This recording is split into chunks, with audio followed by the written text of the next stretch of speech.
America's greatness is not determined by the height of its skyscrapers or the magnitude of its military might and economic success. The greatness of this nation is determined by the belief that all humans were created. The United States is not, and never will be, at war with Islam. Money isn't the only answer, but it does make a difference. We know that the battle ahead will be very long, but always remember that whatever obstacles may be in our way, nothing can stand in the way of the millions of people who voice the plight. What is gained from this moment is not determined whether we can sit together tonight, but whether we can go to the office together tomorrow. It may look gloomy tonight, but if we continue to hold on to hope, tomorrow will be brighter. My power of empathy and my ability to reach into the hearts of others will not pierce the blank stares of people who can kill innocent people with satisfaction and baselessness.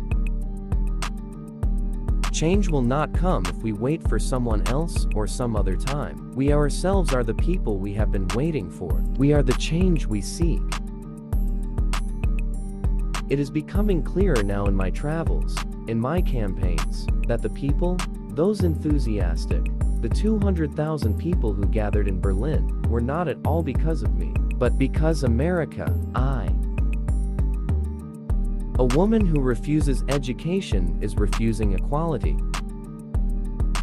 You will not defeat a terrorist network that resides in 80 countries by occupying Iraq. My childhood in Indonesia has helped me to get to know and learn from them. For me, Muslims should not be seen as something strange. Nothing of value has ever happened in this country, except for someone who is still standing when people say to them, "You can't," and then responds with, "Yes, I can." Change is never fast. Change is never simple or without controversy. Change depends on persistence. Change requires determination. Let us remember that we can do this not only because of wealth and power, but also because of ourselves, namely, a country under God's protection, with freedom and justice. In the end, that is the purpose of this election. Are we participating in the politics of cynicism or the politics of hope? I believe that the movement for change is irreversible, and we must stand beside those who believe in the same core principles that have guided us through storms. If you stand by me, we will not only win this election, but together, we will change this country. We will change the world. Unity is not easy to win. It begins with a change in behavior, expansion of our mind, and expansion of our heart. I consider it part of my responsibility as President of the United States to fight negative stereotypes of Islam wherever they arise. Democracy cannot be imposed on any country from outside. Every society has to find its own way, and no path is perfect. Hope is something within us that insists, despite all the evidence to the contrary, that something better awaits us if we have the courage to reach for it. It was not religion that attacked us on that September day. That is Al-Qaeda. We will not sacrifice the freedoms we cherish or crouch behind walls of suspicion and distrust.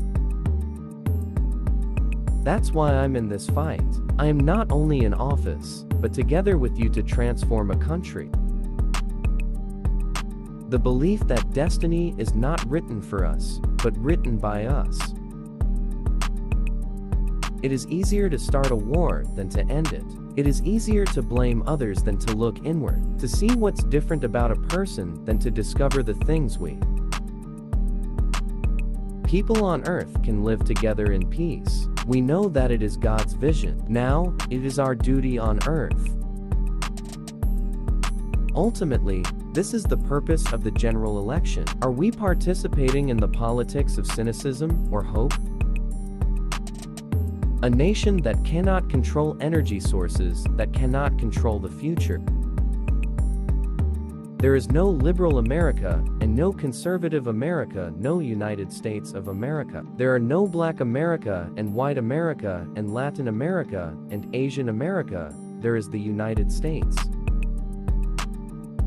There comes a time in every generation's life.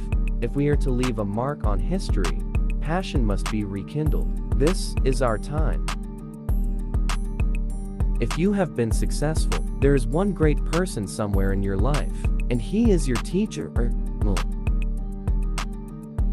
Tonight, we prove once again that the true strength of our nation does not come from the strength of our weapons or the scale of our wealth, but from the enduring strength of our ideals. Democracy, freedom. Democracy is not just a ballot box. We must stand on the side of those who seek a better life.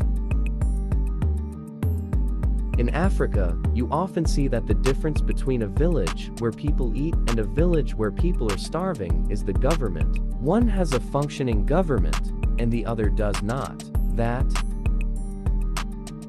If you are walking down the right path, and you are willing to keep going, you will eventually make progress. We prove that we are still people capable of doing great things, and overcoming our biggest challenges. Change will not come if we wait for someone else or some other time. We are the people we have been waiting for. We are the change we seek. But let's remember that we are all part of one American family. We are united in common values, and that includes the belief in equality under the law. Basic respect. If our children enter the next century, what changes will they see? What progress will we make? This is our chance to answer it. Through words, he gives voice to the mute. Through his actions, he gives courage to a weak heart.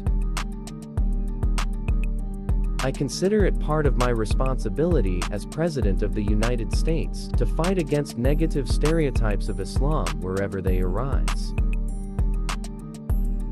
Hopefully more and more people will begin to feel that their stories are part of this great story, which is how to recreate a passionate and generous America. Our higher education system is one of the things that makes America great. No other place has the assets that we do when it comes to higher education. People from cell. There was no such thing as Al-Qaeda in Iraq until George Bush and John McCain decided to invade Iraq. On each side, there are clear answers out there that can make this country stronger, but we're going to break through the fears and frustrations people feel. Our job is to make sure. In fact, the best thing we can do about taxes for all Americans is simplify the individual tax code. It will be a tough job, but members from both sides,